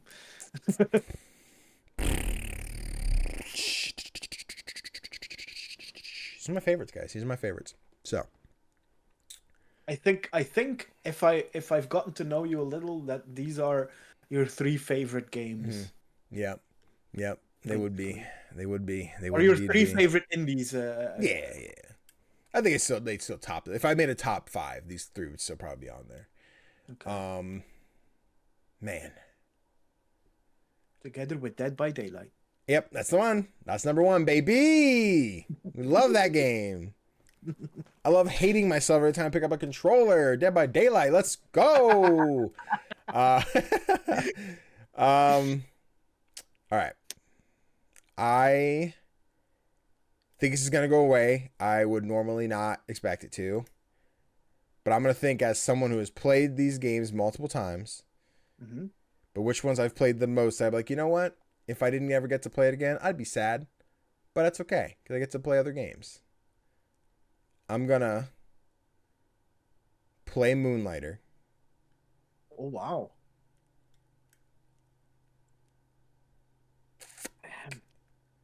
He's going to burn Cuphead. I'm going to save Shovel Knight. I'm going to burn Cuphead. No! Yeah. Cuphead? Yeah. Now, like I said, I've played Cuphead like a billion times. I've beaten Cuphead like a billion times. If someone came in and said, Danny, you are never allowed to play Cuphead again, I'm like, no, please. But okay. I've seen it all. I've done it all. I've beaten Cuphead. I'm the number 1 Cuphead player NA. I'm the best there is. I hate it. I never actually, right? No, actually, I got my freaking, hold on, stay right there. I got. Oh no. What is he going to show us? Is he gonna show us the board game? Is it the board game? I've got my Cuphead marionette right here. Oh wow! I could never. I could never not love this guy. It's dusty. You can tell I don't use it. But yeah, no, that's brutal. But I think the amount of times I've played through Moonlighter like one full time, but I've picked it up and dabbled with it over and over again. So like I do need to finish it again. I played Shovel Knight on every platform that's existed. Still need a platinum. It's just I'm hoping the deluxe one has like a better trophy list because someone's like play the game without dying, break all the checkpoints. I'm like that kind of sucks. I don't want to do all that. But I've platinum Cuphead. I've platinum the game. I technically have nothing left to do other than just power through because I want to. So yeah, it's brutal. But yeah. Sorry, Cuphead. I love you. Well, at least you still have the board game. It's true. It's true. The quick rolling dice game is right there. I have to finish cleaning my room. Hope you guys like the new angle, by the way. Totally didn't mention that at all at the beginning of the video. Podcast listeners didn't care. Oh, man. Damn. Yeah. All right. You know, I gotta see something here because I realized something I picked which would make it too easy. Okay. But I already used another game. I don't know if that one mattered. You know, fuck it. We'll stick with it. We're gonna stick with it. Okay. We're gonna stick with it. Okay. So I went with the indie game winners, indie game of the year winners. Okay. And we've got Celeste, Hades, and Stray. Yeah. How is Stray in that list? I don't know. So here, when I pull up indie game of the year winners, right? It gives me 2023 through 2016. Actually, this is skipping years. The fuck? Oh. I might have something better on there. But like there was you can substitute Stray for something else. The only other if I do repeats, I could do Disco Elysium. Okay. Let's go with Disco Elysium. So you've got Hades, Celeste, and Disco Elysium. Yeah, unless you have a soft spot for Inside or Kena Bridge of Spirits. Nope. Yeah, okay. Yeah, we'll go with Haven't Disco played Elysium either of them. Yeah. Okay, Yeah. that makes that makes it Yeah. significantly harder. Then Celeste, Hades, Disco Elysium. Yeah. Yeah. I'm gonna play Celeste. That, of course. It's the Because only one to play. That is the indie game. Yeah, baby. Mwah. Immaculate. Yeah. And this time I'm gonna save Disco Elysium.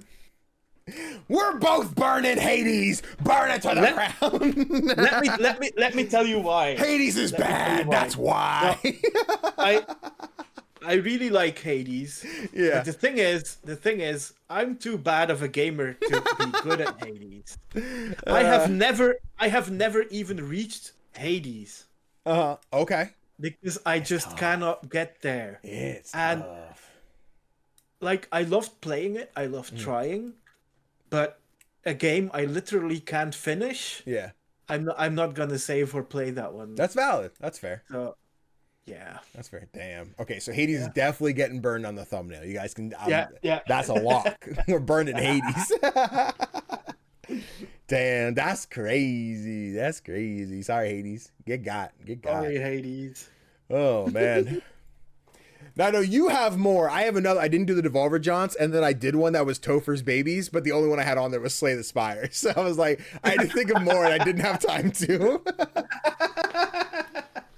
Okay. So there was nothing else. That is my baby. Yeah. And I think I was because I'm not going to use the repeat, so I'm not going to put Night in the Woods on there again. But yeah, I don't know, the words are hard, whatever. Yeah, I tried not to repeat games as well. Yeah, I blame Extra Life. I blame the kids. If I didn't have to do Extra Life, there would have been more. But oh boy, oh boy. Well, tell you what, timestamp. Those are our play one, save one, burn one. Let us know if any of those stuck to you and you answered them and how crazy some of our choices were. And we're on about an hour 15, so we want to hop quickly into what we've been playing. Do you want to talk about Trash Goblin or you want to talk about Chicken Police? I'm going to talk about Trash Goblin first because I bet. I'm not going to say that much about it because we've mentioned it a couple of times already. Sure. So I think that regular listeners aren't We gonna like get much again. new information. Yeah, no valid. Basically, I backed the game on Kickstarter, and it released on November 6th in early access. Yeah. And I just wanted to shout it out here because all of the promise that the demo held has translated beautifully to the early access release. Oh yeah, we love that.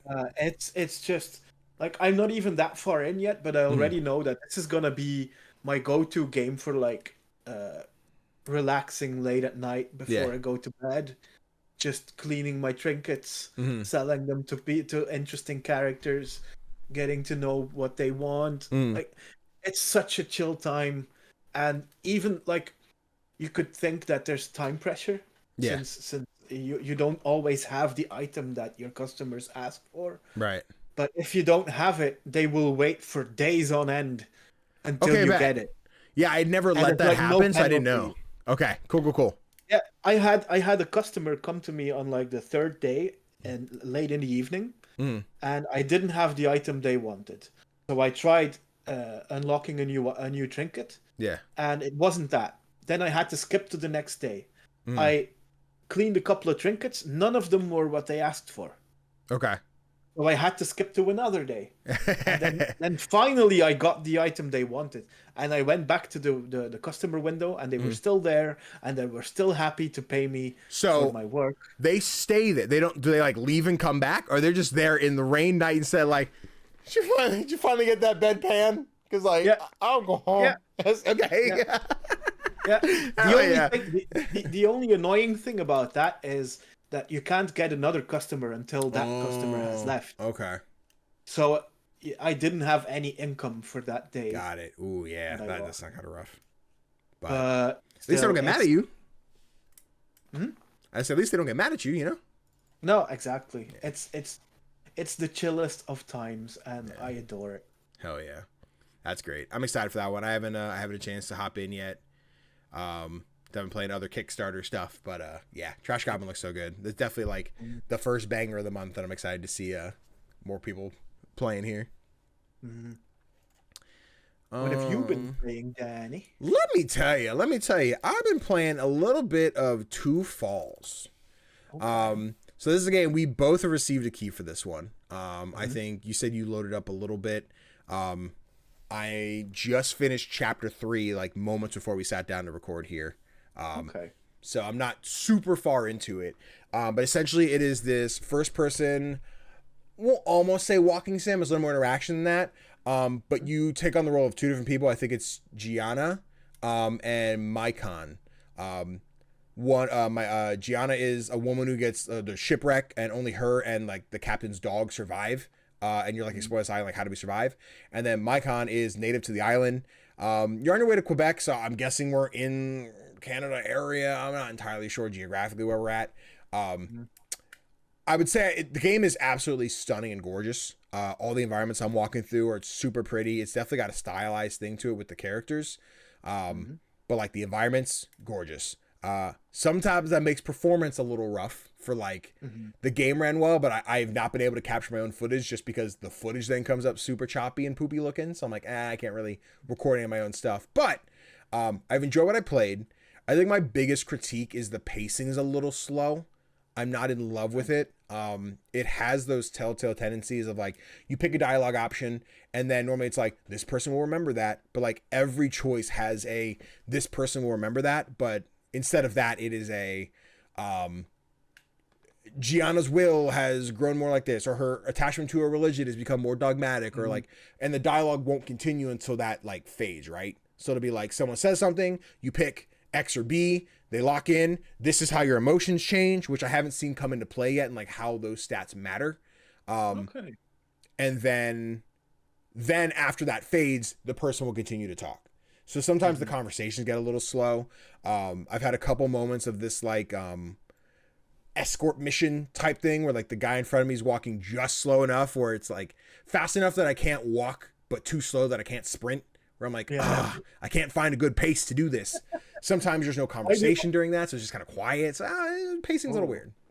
But okay, yeah, you were saying something here. I was just gonna say, why do all games do this? With I don't know.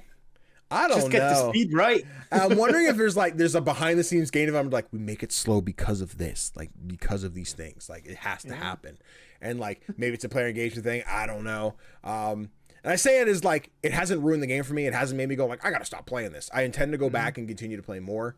I'm super interested in what's going on. The game's in English, but the way they dissect like who's speaking is like people speak in French.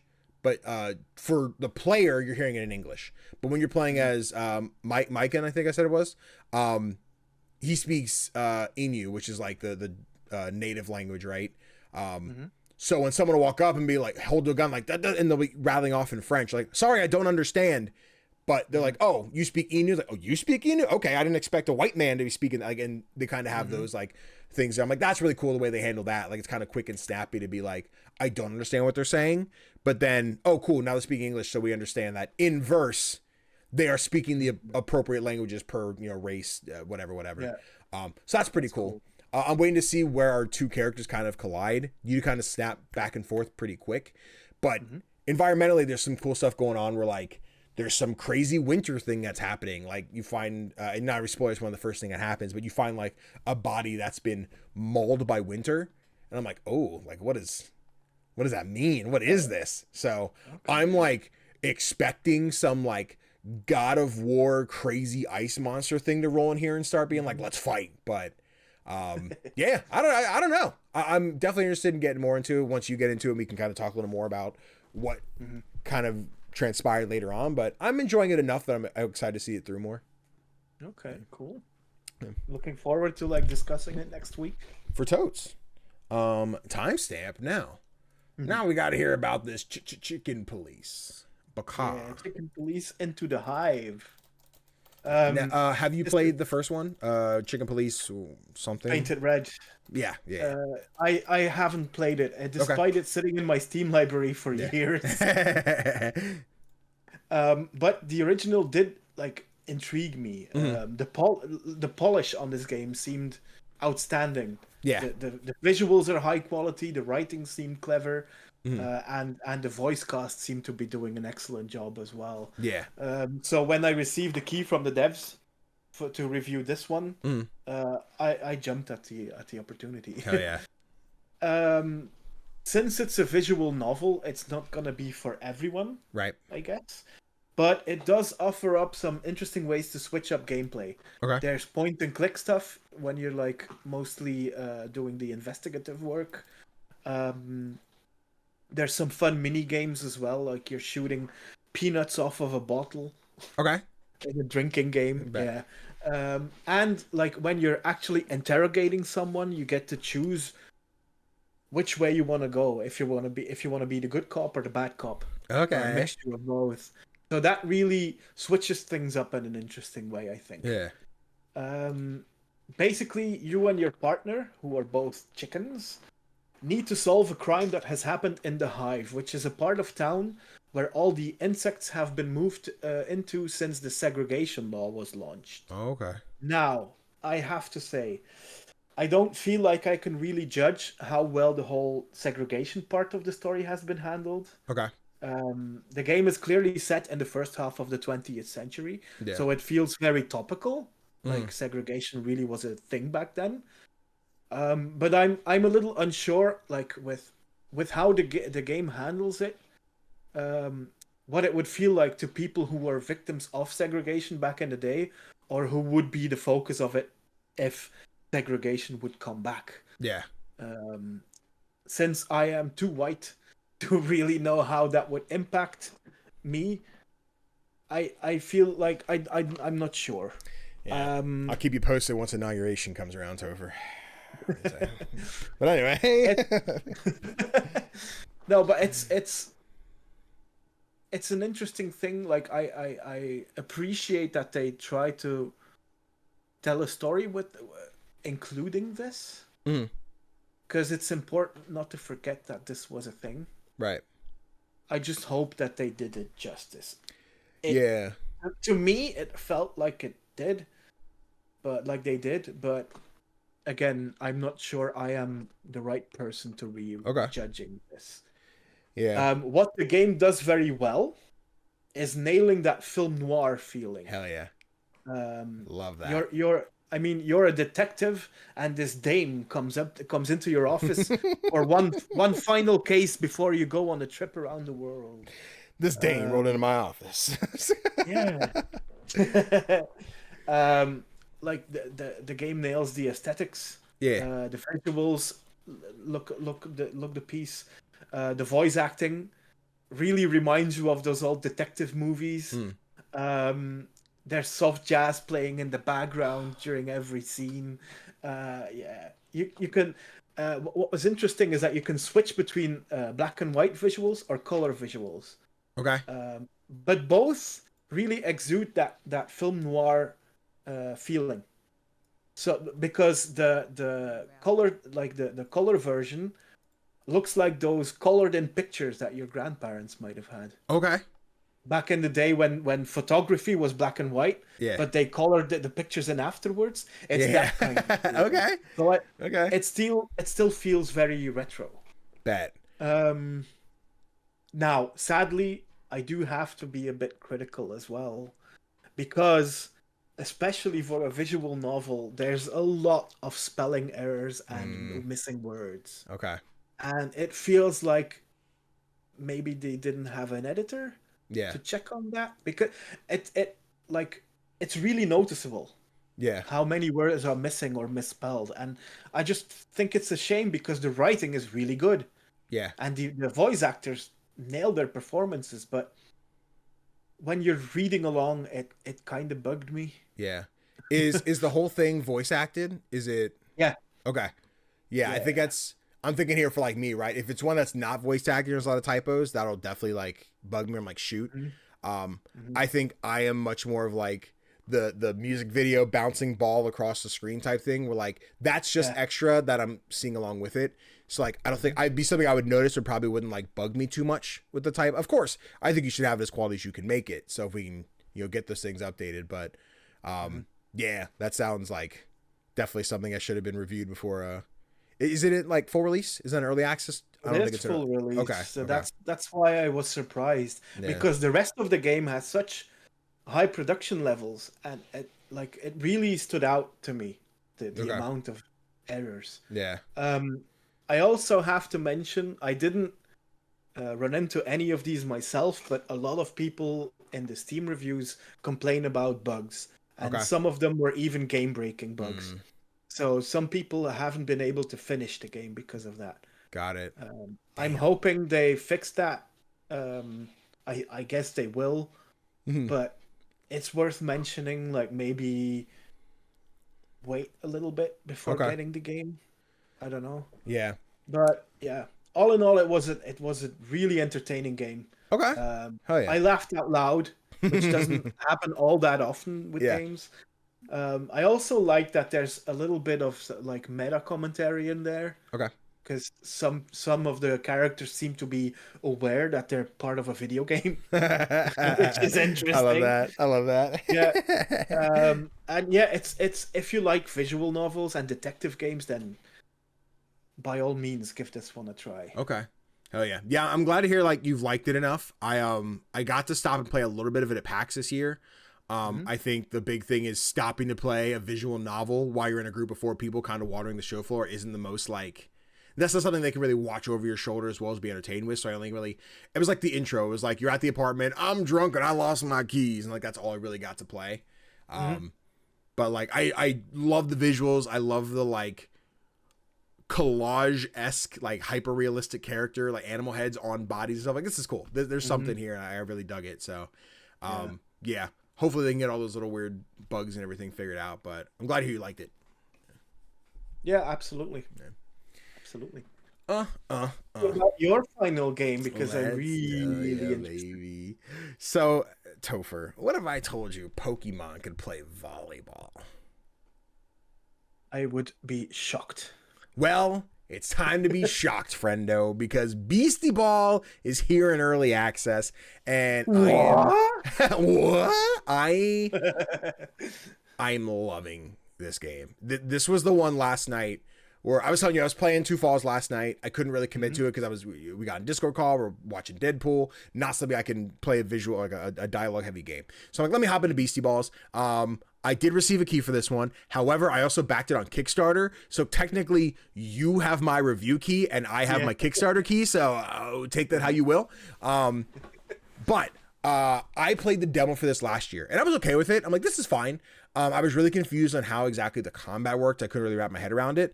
But this time around, I'm a well-oiled machine. The whole thing is, it's almost like you have two sides of the volleyball court. There's 4 sections, very tennis-esque. You have the 2 front, 2 back. And every time you set up an attack, you pick which row you want to land it in. And then on the receiving end, you get to decide, do you want to move to a spot? Do you want to defend? Whatever. As long as somebody is in the corresponding row, they'll move to the right spot to defend. But like most of the characters attack straight, forward, back. So you want both characters in a left lane or a right lane and you aim for the other. But like Sprecko, I don't know why it took so long not doing anything in this clip. I apologize. Here we go. I'm just sitting there watching my freaking beasties do nothing. But like Sprecko here, this little gecko dude, he can do like a curveball so a guy goes sideways. So if you have 2 characters in the back row and you spike to the front, if it hits the ground, it's an instant win. But if they block, they take damage equivalent to like your damage stat. So if you hit them with the volleyball, they're like, cool, I'm going to receive it, but like, I'm going to take like half my damage and then send it back. And you can volley back and forth. So it is volleyball, but you're taking like your creatures have different attacks, different, no elements really, but, depending, you can lower their speed, their strength, their resistance, etc. And what I think I love the most, which is such a small thing, but it felt like such an advancement from what like Pokemon does. As you're leveling up, some of your beasties will like start to feel funny. Like I have my little Axolotl down here, this little like weird mudfish dog thing. And essentially there's a point where I got him to high enough level where it's like, hey, your Axolotl is like not feeling good. Like he feels weird. Nothing's wrong with him, but like maybe you and your other beasties should continue to be friends and back them up. And if anyone saw on Twitter, I tweeted out like the polar emotions of my beasties where I have Sprecko being like, yeah, and Axolotl was like, I want to die inside. I don't feel good. Like he's like ready to vomit. But that's him ready to evolve. Like once he levels up again, he'll evolve. And I won't spoil what he looks like, but I love his evolution. It is so cute. I love him so much. But now I have this drive to evolve my whole team. And like I have this little guy, his name is Swoopa, I think. He's a flying squirrel. He just evolved for me. I don't love his evolution. Some of the assets aren't finished, and that's not necessarily it, but it's very much like Hades 2, where like we have the character design, but we don't have it fully animated, etc. But as you find new beasties, they will only join your team under certain circumstances, right? So like little Swoopa, the little squirrel guy I was talking about, he will only join your team if you score a point without hurting anybody.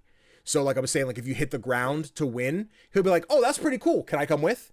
And you have to have a jersey, which is the equivalent of a Pokeball. And if you have one, you give him the jersey, he joins your team. Nice. But there's like this deer character that's like, if you want me to join, you have to pass the ball to me 3 times. There's some like you have to increase the stat twice. You have to whatever, all combination of different things. Right now I have a team of 5, and I really love the cycle of this game. It's fairly, I won't say easy, because I definitely get to the point where I feel like I have to run to the Pokemon Center equivalent a lot, because it's like you take damage in battle, I'm at 50% health. If I get hit by another one, my guy's like down. And once you're at 0 health, you don't die, but you can no longer receive the ball. You can like pretty much only serve. So I have to go save him or like heal him. Otherwise he just can't compete. So I am having to run back and forth at Pokemon Center a lot. Now I'm a little bit over leveled and everything. I think everything's around level 9. I'm around level 15. So I'm kind of just cleaning house every time I run into something. But this loop it's fun.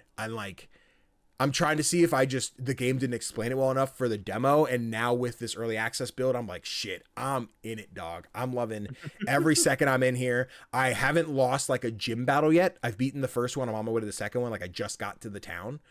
Sorry, Sugar. That's the name of the little squirrel, like a sugar glider. His name is Sugar. But he's a cute little guy. His ears look like goggles, but when you beat him, they like stand up. So it's like little beady eyes. He's like, oh, like he's that right there. You can see him. Yeah. I'm infatuated. It's the thing of like, I'm really early on. Again, I've only beaten one gym. I'm on way to the second one, but I want to consider this for like game of the year conversation. But I'm like, you know what? Early access. I think that's kind of where we're at. We're like, for our top 10 each, maybe, you know, we can include it that way. But if this was like the full release, I'm like, this might be a top 5. I really like this one. Oh, wow. And again, we're early. We're early. I might get more into it and be like, I felt a little bit out of this. It didn't say it's challenging, or it got too hard, or something. But it was the like, I started at like 5 o'clock last night. I played until like 1 o'clock in the morning, and that was like, let me finish this round. Oh, well, my guy's about to evolve. I might as well finish that. I'm like, oh, I'm right outside the town. I might as well get there. I'm like, oh, but I have to run back and heal first. Oh, and then I got to level. You know what? I might as well. I just kept wanting to do one more thing before I finally stopped. And I had a blast. I'm having so much fun. And like, once you're done here, I have to edit this episode for tomorrow because we're recording like Wednesday. But like, once the export's done, I'm like, all right, I think it's BeastieBall time. I think it's time to play some BeastieBall. Nice. Yeah. I can't wait to dive in as well, because I adored the demo, and I just want to see how the game evolves. Yeah. There is when you start a new like save, there's an option for a randomizer. I thought I clicked it, and maybe I didn't. Maybe I like clicked it, backed out, went back in, and turned it off. Everything seems pretty mundane at this point. I feel like I'm getting the early level Pokemon, the bugs, the birds, the rats, whatever. I don't know to what degree the randomizer plays, but I might try and do another save with the randomizer on for sure, to be like, oh cool, I can see that like maybe I'm getting some end game BCs at the beginning of the game. It's like, oh shit, this really diversifies like how I play the game. But for now, I'm committed to like leveling up my team. But I also want to see the other starters, because like in the demo and the full game, I picked Axolotl because I love him. And I just like don't want to pick anybody else. I want Axolotl. Why would you? Exactly. He's a cute little man. Yeah. But I'm also getting a Spreco plush. This was by the devs who made Chicory as well. Yep. I think I forget if they didn't have a team or a studio name then, but do now. Wish something. I apologize.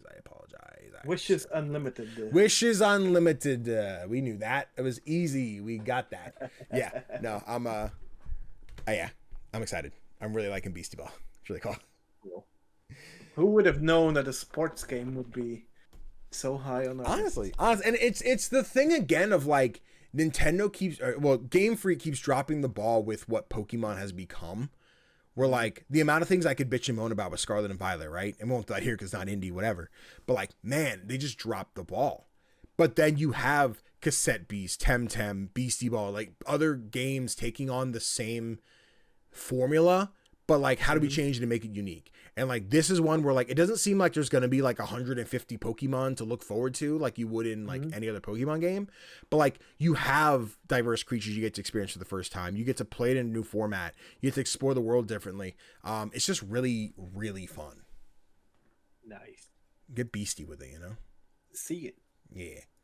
I'm like looking at the thumbnail for the one. I'm seeing like the evolution. Like, he's so cool. I'm a little guy. My little Axolotl evolved, and he's so strong now. I need to see. I haven't checked yet, and I think I'm in the spot where I don't know if I want the spoiler, if I just want to let life take place.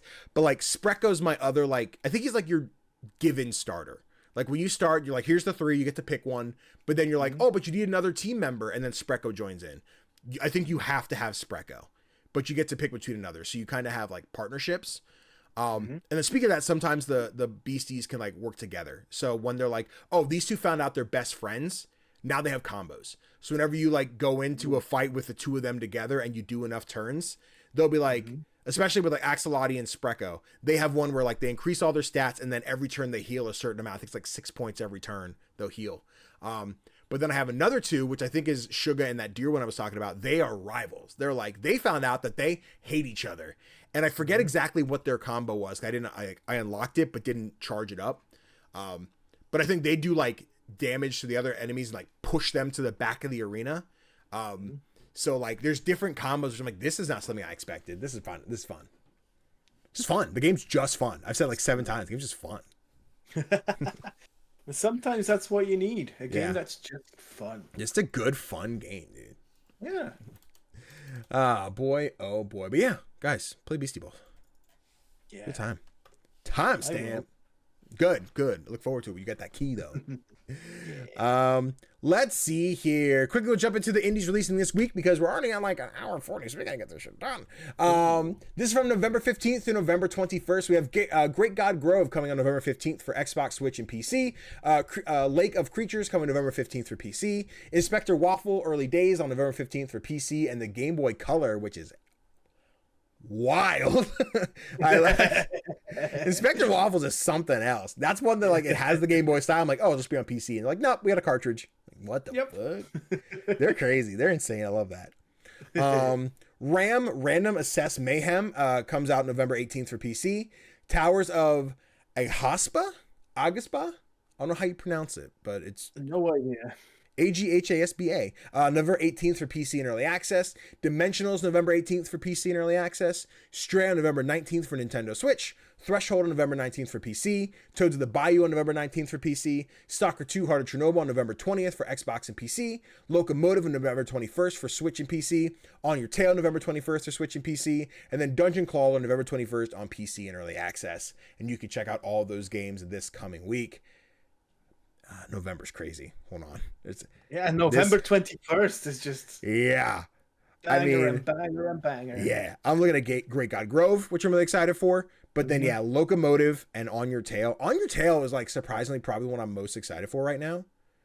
Looking at these because like I just really enjoyed that demo. Yeah, and like I'm also totally ready for Toads of the Bayou. Yep, this week's too busy, guys. I said it's Game of the Year time. I can't. I don't have time. I was supposed to finish. We did our episode last week about games we got to finish. I've started Bow Path to Teal Lotus, still trying to make my way through it. But I'm like, I don't have time. Now I gotta play BeastieBall. Oh man. Yeah, guys, should let us know which games you're looking forward to this week. Timestamp. Meanwhile, Topher, this is the part where we typically talk about what our viewers' favorite indie games are. However, we don't have another write-in for this week. So guys, don't forget, you can write in, link in the description, etc. But we discussed what we think we're going to do is on weeks where we don't have something for people to write in with, or people haven't written in with like their favorite indie games, that we just highlight a game that either we're looking forward to, one people haven't played or seen. And you said you had a game for this week. So I'd love for you to just kind of highlight what game that is, and we can kind of show the people what game they need to play. We mentioned it briefly during the Play Save Burn game, but I am talking about Times and Galaxy. Yeah, baby. I'm just going to read the blurb from Steam. Yeah. Embark on an interplanetary adventure as the first robo-reporter for the Times and Galaxy, the solar system's most trusted holopaper. You're just an intern, but if you can get the scoop, write great stories, and impress your colleagues, maybe you'll get to keep your job. It's so good. It's like you get to be a reporter, as in you go to, for example, a crime scene and you like investigate. You ask questions to people who are on the scene. You try and find clues, but then you get to choose how you report on what happened. You can go the sensational route, you can go the informative route, you can choose different options depending on what information you have, on if you, for example, want to protect one of your informers. You can choose like if you want to name them or not, stuff like that.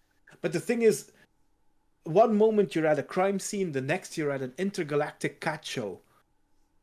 It's so great. And I've seen people, like, I haven't played the Mass Effect series, which is same. Shame on me, I know.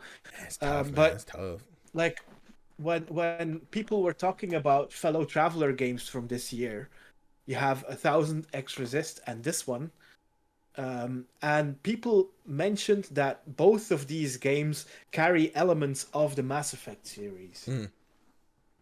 I think that in this game it's more about the personal interactions, that those are a bit similar to what Mass Effect did.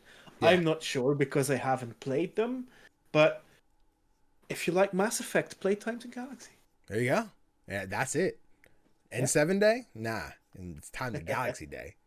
Yeah. The game, I played the demo and I really, really enjoyed it. I love the art style. I love the characters. I love watching a little robot just stinkle across the screen. He's really cute. I haven't gotten into the full game yet, but like I thoroughly enjoyed what I got to play in the demo.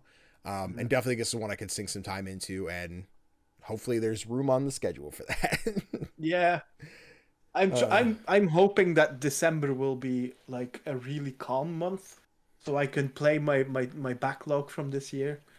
Usually it is. I remember last year for like the 10 games coming out video, like it was tough. I had to dig through like the Opera GX like list of things. I had to go on the Steam release schedule and find like, I don't know what this is. I guess I'll take this one, right? I had to find some much smaller indies, which might be on the the better side of things, but it was hopefully it stays a little quieter so I can get some stuff done.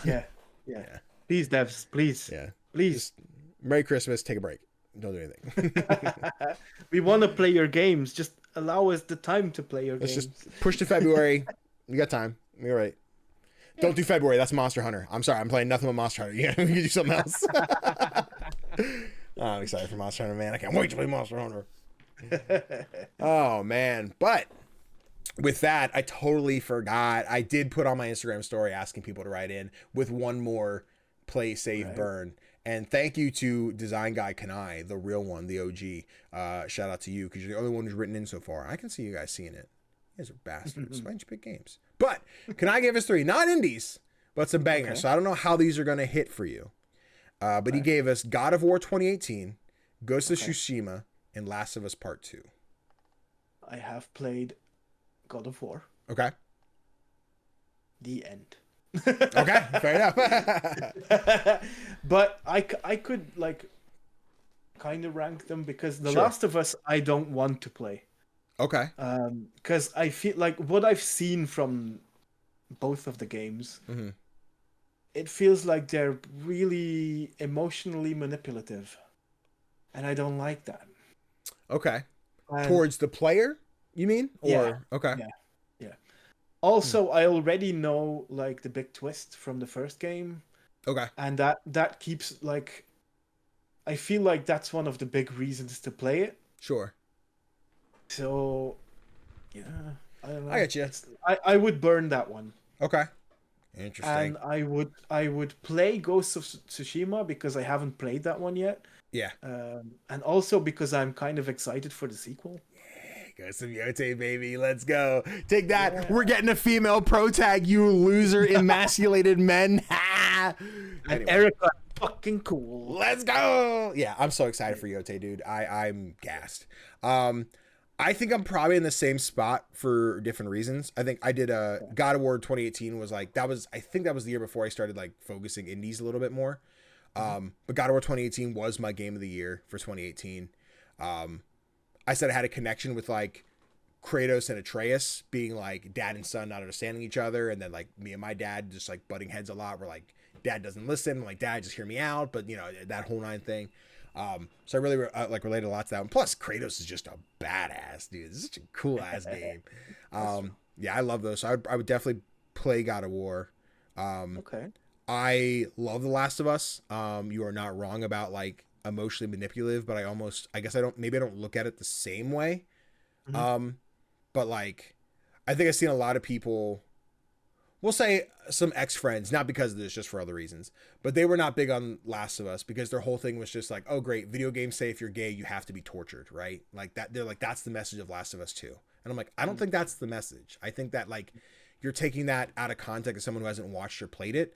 And like, I think the message is the world is shitty. The big thing for Last of Us, specifically part 2, is that like, there are no good people. You're all assholes in a world where everyone's trying to survive. You're going to do what's best for you. And if you do what's best for other people, you're fucked. And like, that's what happens. And I think the game does a thing where they introduce you to another character and everyone's like, I don't like her. I hate her. I do this, but you get it, like her perspective, and you get to see, oh, our hero is also an asshole. Her life wouldn't be bad without the guy we're rooting for. And we get to see that like in this world, if we were all better to each other, awesome. But that's just like, that's life. That's people. We fucking suck. But like, I think Last of Us has some really great things to it. That being said, I've played it, I've done it. I'm good till Last of Us 3 comes out. But yeah, Ghost of Tsushima was just, that's one I did everything. Like, you unlock the 3 areas. When I finished the first zone, I'm like, I didn't collect all the fox things yet, or I didn't go take a hot spring bath over here. I'm going to go do these first, then I'll move to area 2. Then I'll do all that. Then I'll move to area 3. Like, I platinumed that game as I rolled credits. So like, I did the final encounter, saved, picked the other ending, saved, boop, platinum. So I'm like, cool. Yeah, this is great. So I'm very excited for Yotai. So yeah, play God of War, save Ghost of Tsushima, I'll burn Last of Us, which sucks because I really like those games, but I stand where I stand. Yeah. Oh man, can I thank you so much for writing in with that, guys? Be sure to follow me on Instagram. Sometimes I'll post those to the podcast. You can write in and be a part of the show. You can get your name heard by the big fancy indie guys. And with that is the end of our episode, guys. Thank you so much for watching this episode of Playlog. Let us know which games you saved, played, and burned. Let us know what indie games you're playing these days. And let us know as we get closer to our Game of the Year conversation, what all you can look forward to. Topher, if little scrublets on the internet wanted to find you, where would they go? They can find me through my link tree, and that is play.nice.kids in one word. And I also write reviews now for a website called So Many Games. But at the moment, those reviews still are released on thewolfiepod.com. There you have it. There you have it, people. And of course, at CGDannyB on all the socials, Instagram. Blue Sky's popping off. We feel at home on Blue Sky. Go over to Blue Sky, people. I know we're like, yo, get on Twitter. Twitter sucks. We post there sometimes for just, we have to, but like, go to Blue Sky. It's a nicer world over there. It feels clean. Yeah. Good. But guys, thank you so much for watching. I hope you enjoyed. Don't forget to like the video. If you're listening on podcast services, leave those 5 stars reviews so it helps the podcast grow. I'll see you guys in the next one.